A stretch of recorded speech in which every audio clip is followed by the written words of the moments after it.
수학을 포함한 수능 준비도 한번 생각을 해보고요. 꼭 수학을 빼야겠다면 수학을 뺀 아이들을 위한 시스템을 가진 학원을 선택하시는 게 훨씬 도움이 많이 되실 겁니다.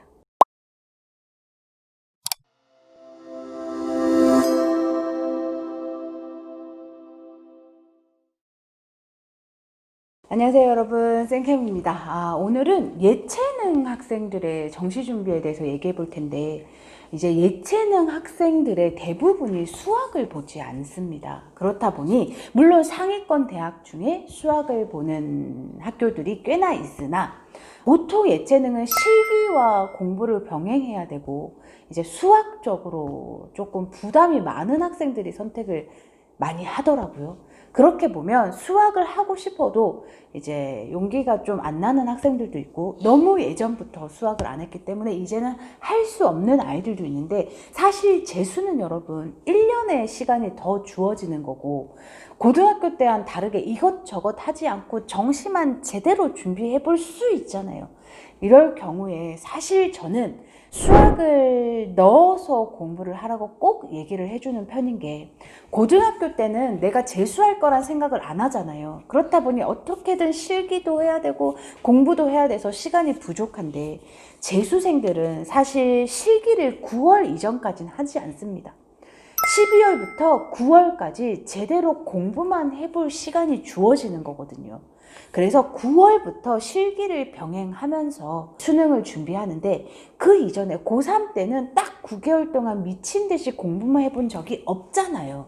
그래서 고등학교 때는 수학을 어쩔 수 없이 포기하고 들어갔다 하더라도, 재수 때는 예체능 여러분들, 미술, 음악, 그리고 체육, 수학을 포함한 재수를 한번 고려해 볼만 하다는 이야기를 드리고 싶고요. 그리고 수학을 뺀 학원들은 일반 종합반에서 사실 대부분 예체능은 받지 않습니다. 그러나 이제 수학을 제외한 예체능 반을 따로 운영하는 학원들이 있더라고요. 종합학원에서 수학을 안 듣는 선택을 해버리면 너무 많은 시간을 자습을 해야 되거든요. 근데 이 자습 시간 운용을 스스로 할 수 없고, 학원들이 모든 아이들이 수학을 듣는 아이들의 집합체이다 보면 내가 수학을 안 하는 시간에 나를 관리해 줄 누군가가 없어요. 그러면 기본적으로 루즈해지고 일탈이 벌어지고 이렇게 되는데, 예체능 학생들 그리고 수학을 하지 않는 특기자 전형의 학생들은 수학을 뺀 아이들을 관리해주는 학원이 필요합니다. 수학을 안 듣는 아이들을 위해서 국어, 영어, 탐구에 비중을 더 두고, 이런 시스템을 가지고 수학을 안 듣는 애들은 다른 뭔가를 할 수 있는 시스템을 가진 학원이 꼭 필요합니다. 그래서 예체능 여러분들 이제 무턱대고 종합반에 가서 수학 안 듣고 공부하면 되지 이러기에는 내가 컨트롤해야 할 시간이 너무 늘어나는 거예요.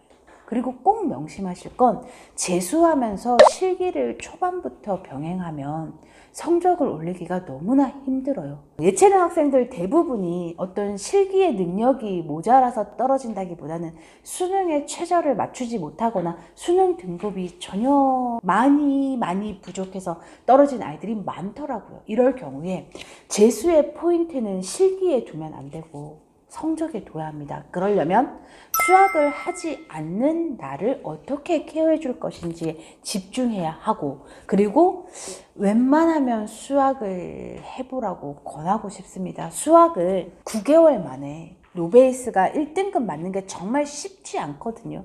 그러나 꽤나 많은 학생들이 1등급을 찍어내고, 그 학생들이 내가 되지 말란 법이 없고, 그리고 꼭 1등급이 아니어도 2, 3까지만 가도 또 대학의 폭은 넓어질 수 있으니, 이왕 새로 시작하는 거, 그리고 제대로 공부를 해볼 시간이 나에게 주어졌으니 수학을 포함한 수능 준비도 한번 생각을 해보고요. 그리고 꼭 수학을 빼야겠다면 수학을 뺀 아이들을 위한 시스템을 가진 학원을 선택하시는 게 훨씬 도움이 많이 되실 겁니다.